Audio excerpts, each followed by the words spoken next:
방언이라는데 제가 정성적인 얘기를 하는데 이 선준화라는 거는 잘 모르긴 하지만은 그러니까 그 적어도 안 된다는 측면에서 그러니까 소구법 기준으로 이제 이걸 마련합니다. 한국은 최근에 IMF 분류 기준상 신흥금융국에서 선진금융으로 그러니까 분류가 체계가 바뀌었습니다. 그래서 IMF 이 분류 기준에서 또 한국은 그러니까 예전에 이머징 마켓 이코노미, 이머징 마켓 파이낸셜 마켓에 분류가 되는데 지금은 어드밴스드 컨트리로 명시적으로 분류가 됐고, 그래서 선진화하면 뭔지 모르지만은 선진국에 해당되는 금융 시스템, 외환 시스템, 외환 시장을 가져서 이 거래를 해야 된다고 저는 봅니다. 그런 관점에서 이 환경본의 그러니까 그러니까 달러의 충격에 달러 충격이 국내에 영향을 시스템 위험으로 전가하지 못하도록 정책적 대응. 그다음에 그 이전에 이 마켓 시장의 이 시장 흡수 능력, 그러니까 충격 흡수 능력, 그것도 모자라면은 정책적 대응으로 해야 앞으로 그렇게 바뀌어야 되는데, 우리나라 현재 시스템 아까 제가 말씀드린 대로 기본적인 거는 대외 채무국으로 되어 있어서 모든 외환 정책 제도가 여기에 기반을 두고 있고, 그래서 외환 시장 개입이 자주 일어나다 보니까 미국의 재무부에서 주요 환율 관찰 대상국이라 해서 미 재무부가 매년 보고서를 작성을 해서 미 의회에 보고하게 되어 있습니다. 그래서 이게 물론 이제 뒤에 가서 시간 있으면 제가 그 분류 기준을 얘기하는데 이것이 일정 한도 넘으면 미 의회에서 법이 통과돼 가지고 견제가 들어갑니다. 근데 아까 사정은 미국이 이미 글로벌 금융시장에 압도적인 역할을 하기 때문에 거기에 법을 세우면은 피해를 보는 거는 그 상대국이거든요. 그래서 미국, 그러니까 일본, 중국, 스위스, 독일 다 이것에 대해 상당히 예민하게 대응하고 있어서, 그래서 우리나라도 이 요인 때문에 국제 수지 흑자, 경상 흑자를 내더라도 GDP 2%, 3% 이상 내기가 힘들고, 외환시장 개입도 사실 달러 사재기는 힘든 상황이에요. 파는 건 괜찮지만은 달러 사는 거에 대해서는 상당히 욕을 의식해서 그러니까 환율을 조작한다는 거죠. 그런 경우에. 그래서 앞으로 5년, 10년 후에는 지금처럼 외환시장 개입, 물론 지금도 그렇게 하지만 외환시장 개입은 더 이상 유효한 정책 수단이 될 수가 없습니다. 이런 제약 조건 때문에.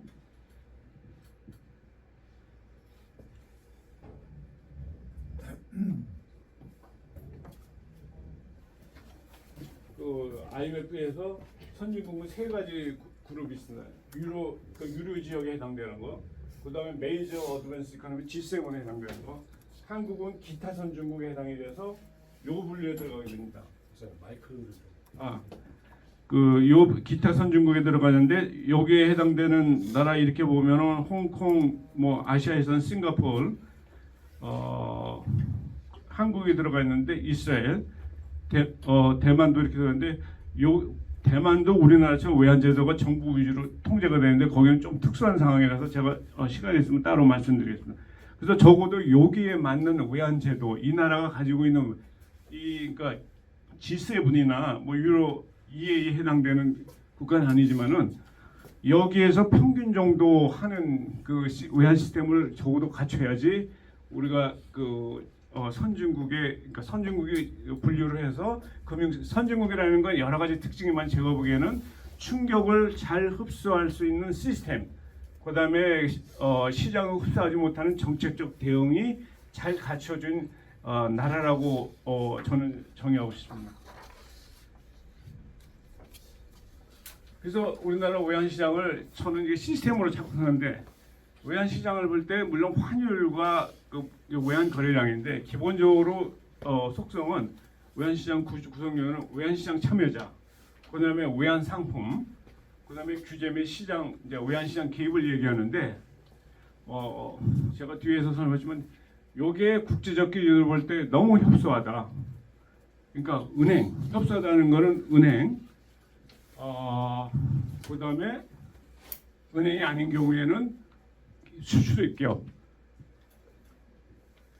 근데 다른 나라 경우에는 선진국 저거에서만 그 은행이 아니라 비은행 금융기관을 포함합니다. 그러니까 증권사, 보험사, 자산운용사, 심지어는 해치펀드. 그다음에 외환 상품이 우리나라는 현물환 위주 거래가 아직도 비중이 큽니다.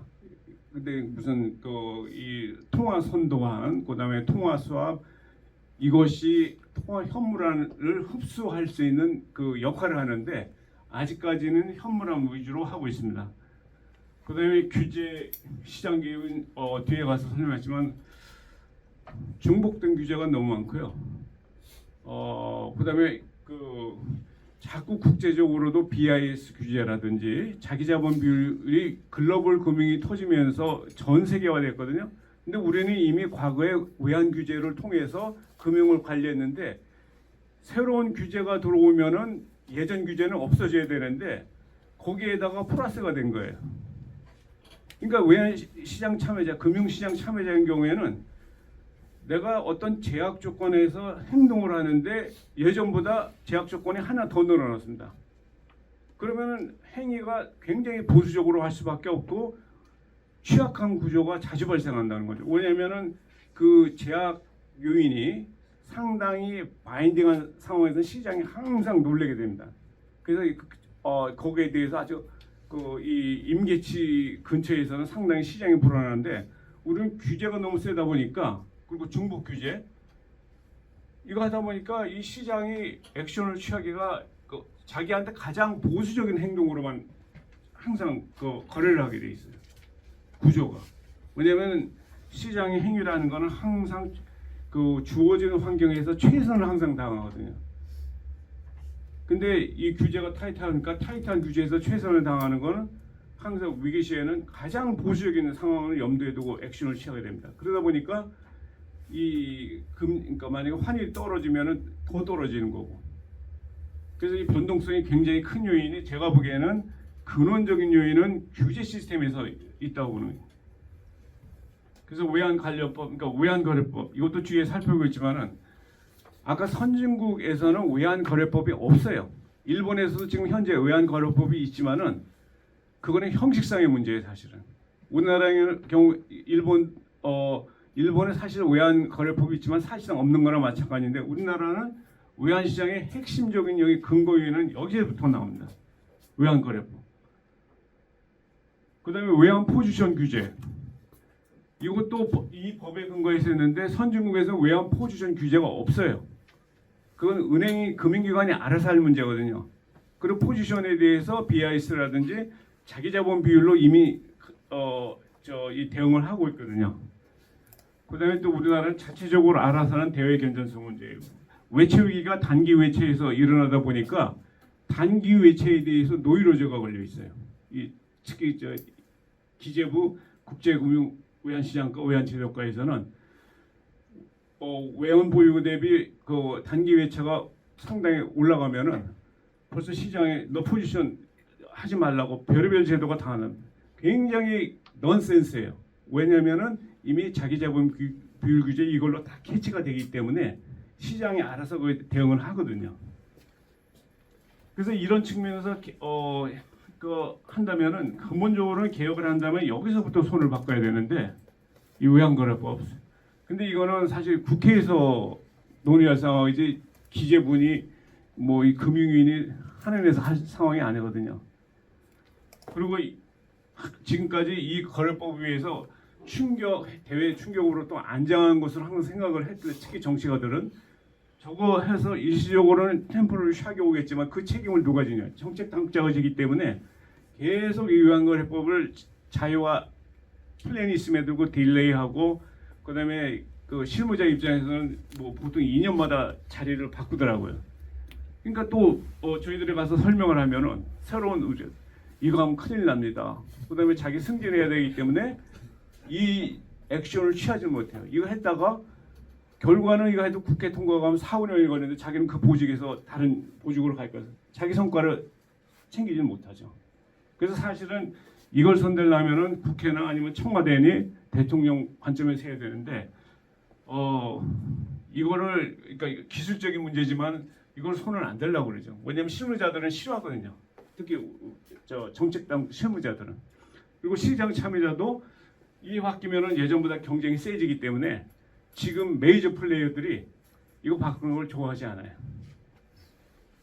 근데 중요한 건 여기 제가 보니까 안민이라는 게 국민을 편안하게 만들고 편안하게 하는 건 사실 웰페어를 증가시키는 건데 충격으로 인해서 대한 로스를 줄인다는 측면에서는 제가 보기에는 이걸 손을 대야 돼요. 어떤 식으로.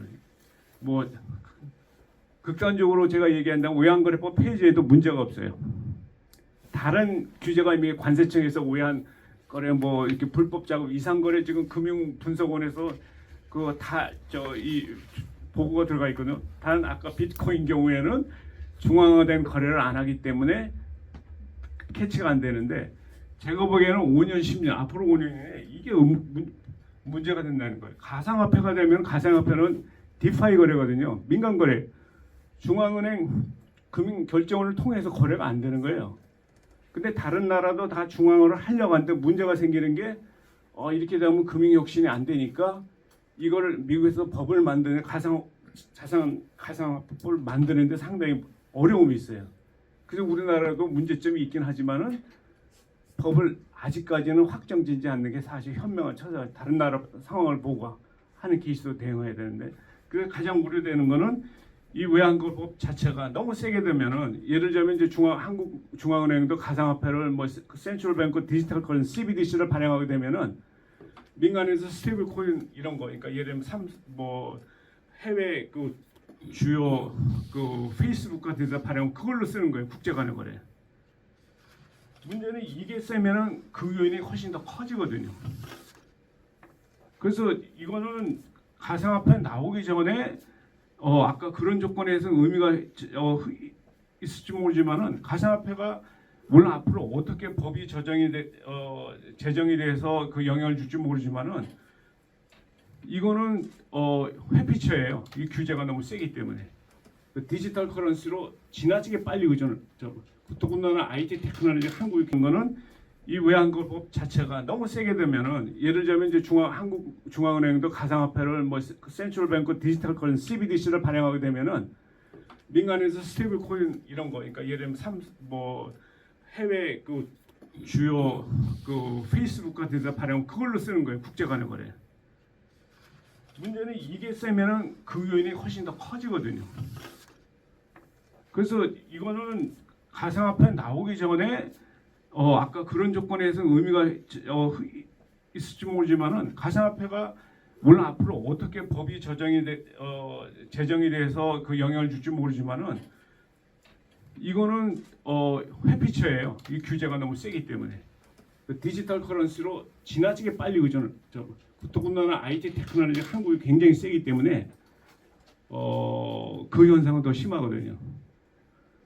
그래서 요거하고 잠깐 말씀드리면 요거하고 관련 사태가 우리나라에서 가상화폐 붐이 일어나기 직전에 한국이 아마 가상화폐 거래량이 최고였을 때가 있었어요. 근데 그때 혹시 여러분들이 들어보시면 김치 프리미엄이라는 게 존재했거든요. 가상화폐 비트코인 가격이 밖에보다 국내가 더 비싸기 때문에 그만큼 프리미엄 얹어서 그러니까 그 한국으로 많이 몰려. 문제는 규제 때문에 그래요. 이 규제 때문에 국제 간의 거래에 있어서 반드시 등록 사전 승인을 받아야 되거든요. 그래서 그 돌파구로서 그때는 P2P 컴퓨터로 서로 그 거래를 해서 그 중국의 삼화폐라는 조직 범죄, 그다음에 미국의 헤지펀드 차익 거래를 이용한 거예요. 미국에서 그 비트코인 가격을 사서 싸니까 한국에서 즉각적으로 팔면 그만큼 김치 프리미엄이 확보가 됐는데 문제는 외환거래법 때문에 여기서 원화로 바꿔야 되거든요. 차익을 실현하려면. 근데 이걸 갖고 나가야 되니까 내국인이나 갖고 나가야 되니까 이 원화를 갖고 나가는 데가 문제가 있는 거예요. 외환거래법 이런 거 걸리는 것 때문에. 그래서 그 방법 중에 하나가 그 우리은행인이 뭐 몇 개 은행을 통해서 수출 위장 거래를 통해서 결국은 빼내긴 나갔어요. 그래서 아마 한 1년 전에 그 불법 자금이었는데 근데 근거법이 취약해요. 그래서 지금 거기에 대한 처벌 말만 뉴스에 나올지 처벌할 수가 없어요. 형식을 갖췄기 때문에. 근데 앞으로는 그다음에 지금은 오히려 김치 프리미엄이 아니라 리버스 김치 프리미엄이 현재 한국에 있어요.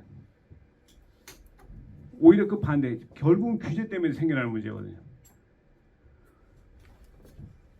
그래서 이 외환거래법 자체가 이미 세계화가 된 상황인데 이게 그래서 제가 시간이 어떤 나중에 결론을 말씀드리면 외환거래법 개혁하자는 것이 문제 해결에 저는 단초를 제공한다고 보거든요.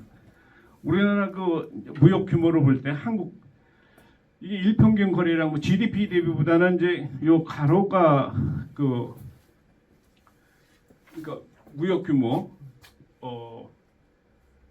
수출 플러스 수입 그게 그러니까 4.6%인데 외환 거래량에 그러니까 1년 동안에 외환 거래량이 100이라 한다면은 일평균 거래량이 100이라 한다면은 4.6이 무역 잠깐만요. 이게 분모가 무역 규모고 분자가 일평균 외환 거래량인데 저 규모가 너무 적다는 거예요. 사실 이렇게 비교해 보면 이게 무슨 얘기냐면은 수출 관련된 사람이 국내에 돈을 가지고 들어오면은 꼭 환전을 해야 되는데 이거를 대부분 그냥 은행에 사주는데 다른 나라의 경우에는 보통 은행에 갖고 오면은 요거를 포지션을 쪼개서 수반된 거래가 5번, 6번 일어납니다. 5번, 6번. 왜냐면은 수출입 관련 거래가 워낙 크다 보니 그냥 은행에 가져가면 포지션 이 내부적으로 제약 조건에 걸리거든요. 자본기 더 많이 써야 되고. 그래서 그걸 자꾸 해칭 메커니즘을 통해서 이게 수반된 거래를 그게 미국에서는 미국뿐만 아니라 전 세계에 뿌리는데 우리나라 외환 시장은 한국에만 있기 때문에 이 돈이 들어오면은 다른 돈을 그러니까 은행이 이걸 해소하기 힘들어요. 그러니까 천상 환율이 폭등할 수밖에 없어요. 수치는 경우에는. 그럼 외환 시장에 이게 영향을 주니까 한은이 그거를 막기 위해서 개입이 되는 거예요. 문제는 외환 시장에 이런 물량 흡수 능력이 굉장히 취약하다는 거죠. 이 4.6를 하는 경우. 그러니까 비교를 해보시면은 중국도 2.2% 다른 나라에 비교하면 뭐 5배, 6배 차이. 은행의 이 포지션 소화 능력이 국내 외지로 되니까 해외로 뿌리지 못해요.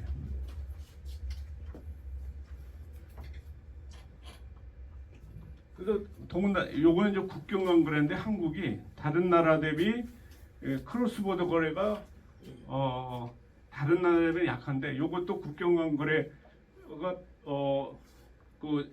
대내 거래보다 높은 이유는 원달러 거래 때문이 아니라 원달러를 달러로 결제하는 그 역할이 크다는 거예요. 그러니까 이제 NDF를 얘기하는 거예요. 이 NDF 시장은 여기에서는 원달러 거래가 되는데 원화가 통제가 되니까 결제를 달러로 결제하는 거예요. 차익 결제로.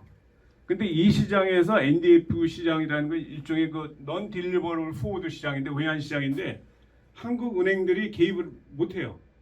해봐야 파이널 유저로 쓰는 거예요. 그냥 외환을 달러 주. 마켓 메이커는 역할은 못한다. 시장 조선사 역할을. 그래서 이 주로 NDF 시장에서 마켓 메이커 하는 것은 대외 메이저 센트럴 뱅크 중앙 커머셜 뱅크들이 센터 뱅커들이 하고 있어요. 그러니까 이것도 우리나라 은행들이 수익을 못 낸다는 거예요. 그러니까 원달러 시장이 서울에만 존재하지 뉴욕, 런던 이 시장에 존재하지 않는다는 거예요. 거기에 존재하는 건 NDF 시장이에요. 달러로 결제되는 원화가 수반이 안 돼요. 그냥 원달러 지표를 이용하는 거예요.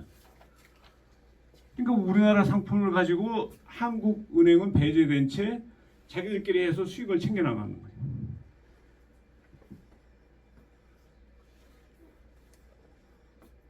그래서 대내 거래 중심이고